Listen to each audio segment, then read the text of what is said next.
Won't you be my neighbor? This question was made famous by Fred Rogers on his beloved children's show, Mr. Rogers' Neighborhood. Not only was he a good neighbor in the land of make-believe, he was a good neighbor to everyone who lived in Pittsburgh. Today, a rabbi and minister in Pittsburgh have taken up his call and are trying to redefine neighbor. They remind us that neighbor is not just a noun. Rather, we need to use the word neighbor as a verb. Martin Buber highlights the idea of neighbor being a verb in the way he helps us to understand God.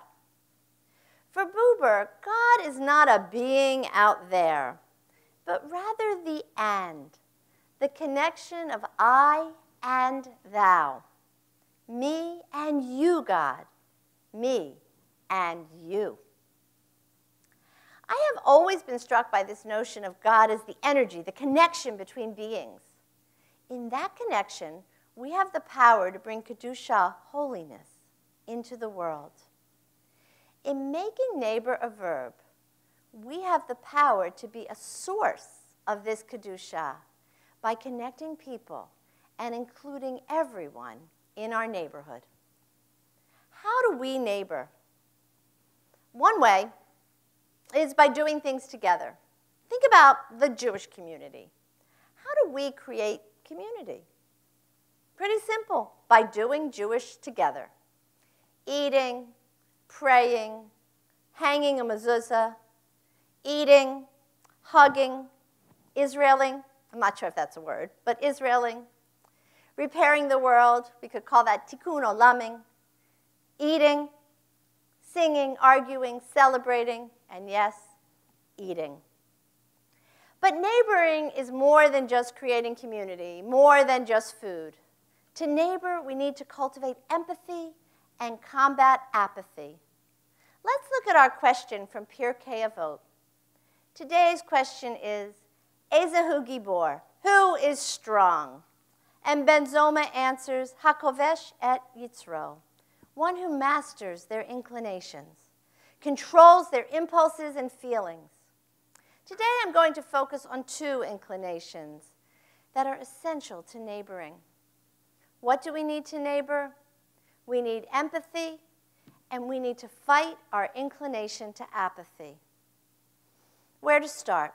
Well, how about the Babylonian Talmud, Baba Metzia 71a?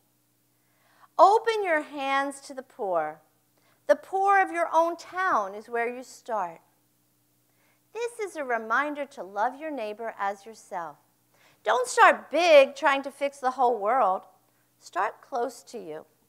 Mark Greenberg, one of my heroes, is the executive director of the Interfaith Coalition for the Homeless.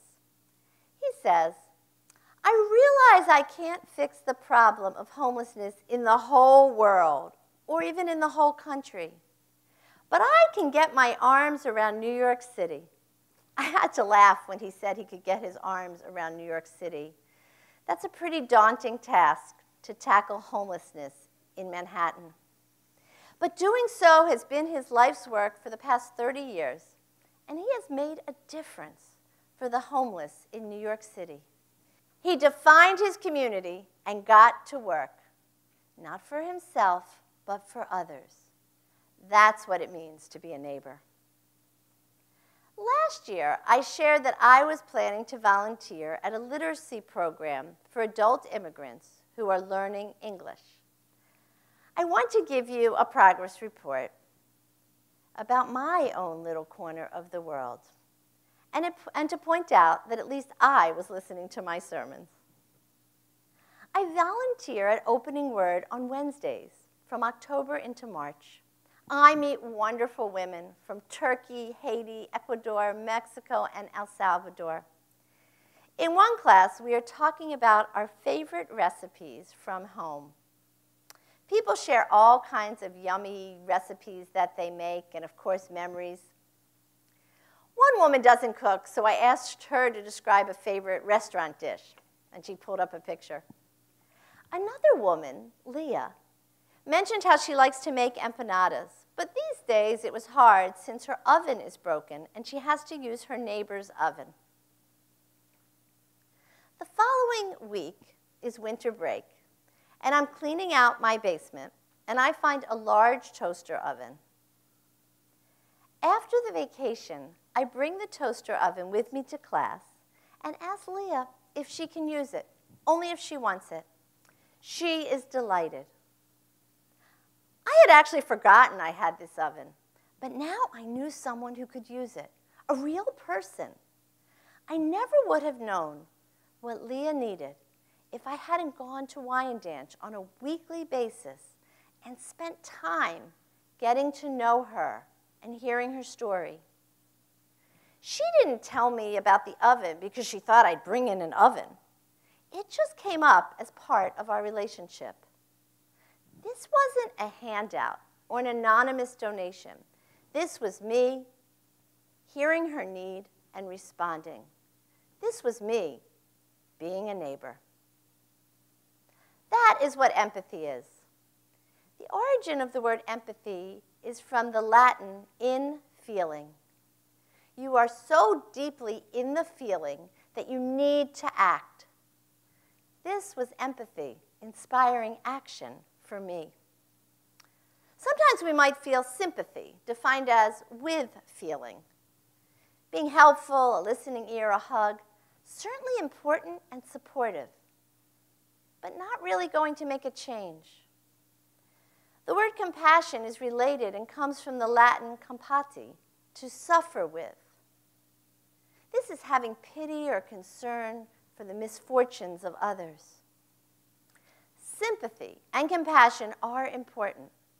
They help us get through difficult times, but they don't intrinsically inspire action. Empathy does, feeling so deeply that you need to act. While compassion helps us through difficult times, empathy can change the world and eliminate the difficulties, narrow the gaps, and bring people together. What makes us care about others? How can we be good neighbors? I had the honor of hearing Robert Putnam speak. He is well known for his book, Bowling Alone, but this story that resonated with me was from his newer book, Our Kids, The American Dream in Crisis. He talks about growing up in a factory town in Ohio in the 1950s. I think it was near Toledo. One day, his parents decide the kids need a swimming pool. So they build a pool. The remarkable part of this story is that they don't just build a pool in their backyard for their kids. That would never occur to him. When they say our kids, that means all the kids in the town. They fundraise, they get permits, hire builders, and create a town pool so that all the kids in the neighborhood will have a place to go and cool off in the summer. They can't imagine a world without communal responsibility. They neighbor. Mr. Rogers, when talking about his heroes, says, "We live in a world in which we need to share responsibility. It's easy to say, it's not my child, not my community, not my world, not my problem." Then he says, there are those who see the need and respond. I consider those people my heroes. Our Hasidic tradition shows us this too. There is a Yiddish expression, tzaddik im pelz, meaning a righteous person in a fur coat. The great Hasidic Rabbi Menachem Mendel of Katz tells this story. When one is cold at home, there are two ways to become warm. One can heat the home with a nice fire or get dressed in a fur coat. The difference between the two is that in the first case, the entire house is warmed and everyone sitting in it feels comfortable. Whereas in the second case, only the person wearing the coat feels warm, but everyone else continues to freeze. We are not meant to be distinct individuals. We have a need for human social interaction. Our brains are wired that way for survival. Oxytocin is released and causes us to feel good when we connect with other people. We have a vital, intrinsic need to connect. We are actually designed to be part of a community in order to survive. We are designed to care about other people. So we are all empathetic. Why then haven't we eliminated the hardships of the world? This is where another pathy comes in, apathy. Technically, a lack of feeling, often associated with suffering. Most strongly, indifference, looking out and seeing problems and not caring, not getting involved. In the Torah, the city of Sodom is held out as the example of apathy. It was a place of lawlessness and wanton behaviors. No one cared about anyone else, even their children. The townspeople literally shut their doors on travelers in need.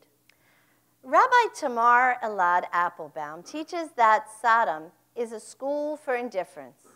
Their attitude is, what's mine is mine, and what's yours is yours. No empathy, no kindness, no connection. Sodom is full of bystanders, people who sit back and allow things to happen. Judaism is not designed to be like Sodom. It offers a countercultural notion of putting responsibility on the collective. We are all responsible for one another. I always think of myself this way, as caring about others. But my children spent much of the summer showing me how I might have missed the mark, in particular with racism. If you bumped into me this summer, you might have heard me say, "We're having a wonderful time, but I've never been wrong about so many things in my life." I don't really like being wrong, but they did open my eyes to ways that I am part of the problem. I learned we are spending too much time arguing over what is racism, who is and who isn't racist. Just acknowledge that there are people hurting in this world and try to help. We are examining ourselves, which is good. And I hope we are constantly examining our thoughts and feelings, our reactions and our inactions.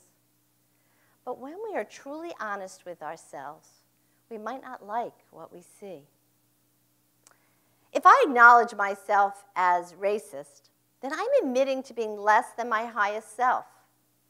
I'm connecting myself to white supremacy, to lynchers, to haters. Not words I would ever use to describe myself. Who wants to mark themselves as a bad person? But if I'm so busy worrying about my identity, who I am and who I'm not, by the time I figure it out, I will have missed the chance to do the work of helping to fix the problems that are out there. It's not about me. It's about the people who are oppressed, the people who are suffering. If they say something is offensive, then I should at least listen and stop doing it or saying it. As Jews, we experience this same phenomenon in regard to anti-Semitism. If we are offended as Jews by a comment from a sports figure, eviction notices on college campuses, graffiti, it is at least offensive, by definition that we were offended, and it's probably anti-Semitic. It doesn't matter if the person doing the offending meant it that way or not. It doesn't matter if they label themselves anti-Semitic. It matters that it touched a sensitive nerve in me, that it made me angry, or worse, afraid. If a person paints a swastika on a blank wall on Long Island, we would all be angry. Intellectually, we know that the history of the swastika is that it is a Buddhist symbol taken over by the Nazis. It's a Native American symbol. The Nazis took a symbol of love and turned it into one of hate. When my family was visiting Taiwan, we noticed swastikas on Buddhist temples. This symbol would be frowned upon here. If a Buddhist person in good faith painted a swastika on an empty wall on Long Island, there would be outrage. And that outrage would be valid. Because we Jews, and in this case, we the offended, are offended by it. But you don't see many of those symbols on Long Island now, do you? Because Buddhist American communities understand that this symbol, which they have never associated with hate, now has a new meaning. Do I display this level of sensitivity to others? Do you? I fear this is my problem when it comes to people of color. My apathy leads to hurt. We read in our prayers the sins we have committed knowingly or unknowingly. My relationship to race falls into both these categories. Unknowingly, Juneteenth, I knew nothing about it. This is the day, 2 years after the Emancipation Proclamation, that the word spread to all the slaves that they were free. I had never heard of Juneteenth before this year. I learned so much this past spring. Knowingly, I probably wouldn't buy a house in a certain neighborhood or even drive through one. That's a form of prejudice. That's a form of apathy. The sins we have committed, knowingly or not. I think one of the sins we are all guilty of is neutrality. Not causing pain, but not stepping up to do something about it. Not doing anything about injustice. On the surface, that sounds okay, but experience has taught that being neutral is not good enough. It is its own form of apathy and cowardice. Wiesel has taught us neutrality always helps the oppressor. The Vatican's secret archives were recently opened to scholars. First, what do you hear when you picture secret archives? For years, I've known there were vaults in the Vatican with Jewish artifacts and notes and letters referring to incidents with the Jews. I always pictured that space as dark and dingy, underground, with cracking leather-bound volumes covered in dust, Torah scrolls hidden in corners. So I was shocked when reading an NPR article about the archive to discover a picture of a pristine, spacious, state-of-the-art library. And my favorite part of this picture was the marble sign, like you'd see at a bank in Lower Manhattan, which is embedded in the wall over the door, engraved with the words, Archivum Secretum Vaticanum. Who puts a sign labeling the secret archives?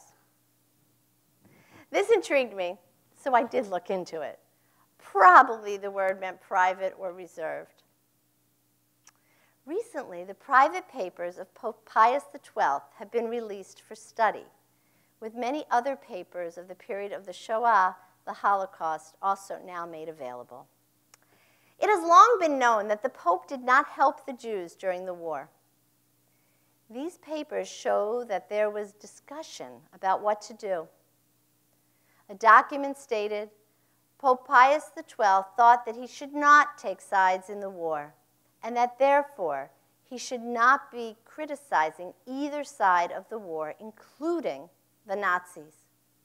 Professor David Kurtzer of Brown University found a second document that shows that the Pope's advisor to Jewish affairs, Del Acqua, wrote an anti-Semitic document explaining why he thought the Pope should not, in fact, speak out.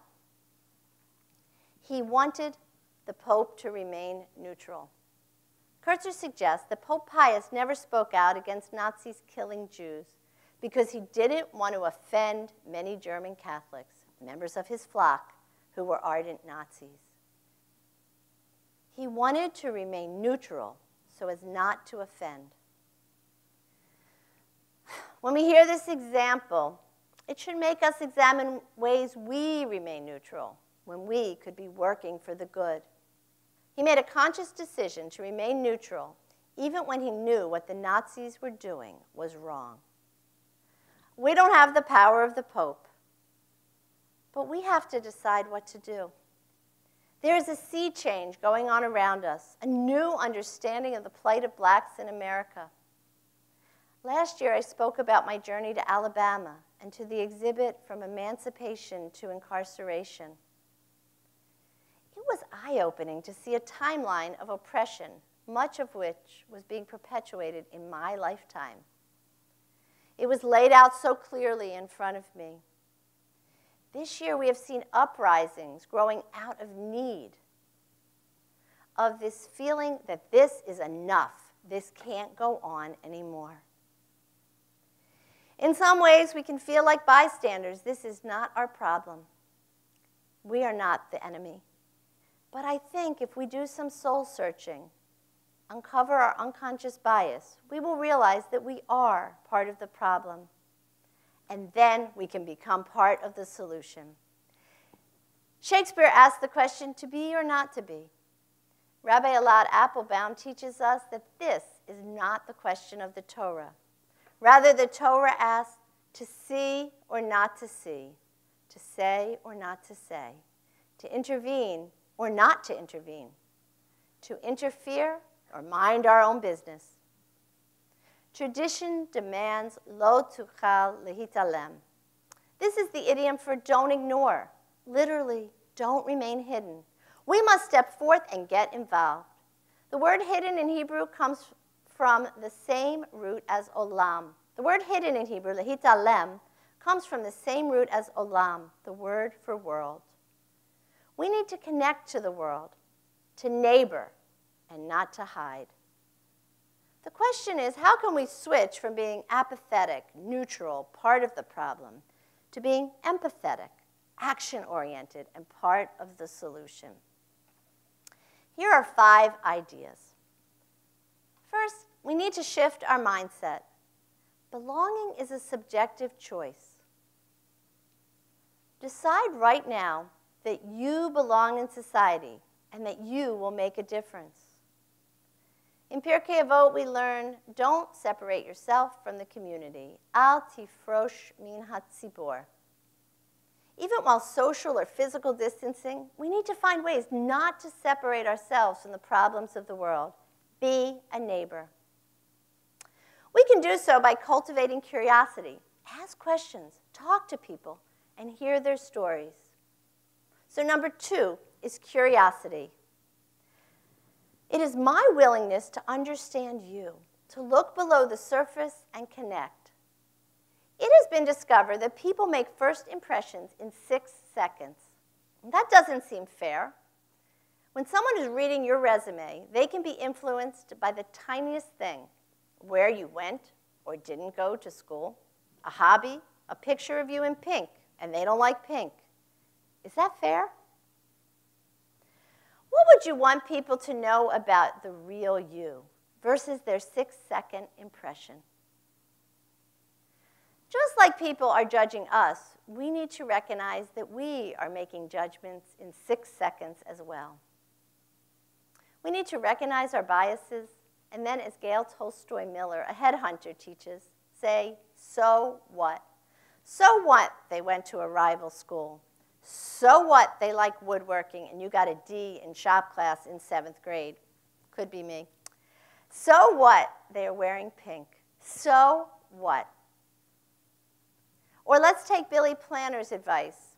He is my friend who runs ETGAR 36, the civil rights trip in the South. On the teen tour that he leads, he introduces the teens to the issues of the day. What is unique about his approach is that he takes each issue and looks at it from at least 2 points of view. It is easy to relate to people who look like us and think like us. His challenge is go out on the street and talk to somebody who looks different from you. You might learn something new, or you might learn that you are not nearly as different as you thought you were. This is neighboring. My 3rd suggestion comes from a new word I learned this year, allyship. Be an ally. As Jews, we have counted on allies, people in high places who were sympathetic, the righteous people during the Shoah who were sometimes one step away from starvation, discovery, or death themselves, but who nevertheless were allies. We continue to need allies. And similarly, there are so many who need us to be allies for them. The immigrant community, they need our help. Black Americans need allies. The LGBTQ community needs friends who are willing to stand up and speak out. Be an ally. Be a neighbor. My fourth suggestion has to do with needing more empathy in government. We need to work across the aisle. So don't fall into the trap of extremism and intolerance. Our Congressman, Tom Suozzi, is the vice chair of the Bipartisan Problem Solvers Caucus. I've heard him speak about how important this work is. The caucus brings together 25 Democrats and 25 Republicans to come together to discuss issues and problem solve. This caucus is, to me, one of the most exciting things happening in our government right now. I was dismayed to receive a flyer in the mail from a candidate who was further to the left, who put this in his ad as a negative against Suozzi. I was shocked that anyone, let alone someone running for public office, would think that working together to find a middle ground was a strike against anyone. The nature of our democracy is that the Republicans and Democrats talk to each other.